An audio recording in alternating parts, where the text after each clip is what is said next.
Sarré, une artiste qui nous emmène en Russie. Sarré, une œuvre d'art atypique, forte, en tapisserie, en couleurs, en composition, en rêve.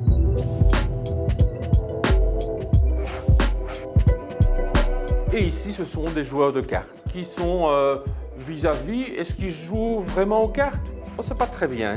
Il y a une suspicion de tricherie parce qu'on a dans le haut du tableau un oiseau là, qui apporte une carte qui vient perturber un petit peu la mise en scène, le jeu. Pour que ces personnages ressortent, elle a opté pour un travail sur les fonds qui est remarquable. Elle va nous faire comme une tapisserie, beaucoup de fleurs, en ton sur ton, c'est vraiment juste suggéré. Mais ça nous permet d'avoir des personnages qui prennent énormément de volume. Alors ces personnages, ils sont aussi très présents parce que l'artiste va travailler avec des couleurs extrêmement diluées. Elle va faire des glacis, c'est-à-dire qu'elle va superposer plusieurs couches de couleurs très transparentes qui vont à force donner un volume et donner une luminosité très particulière.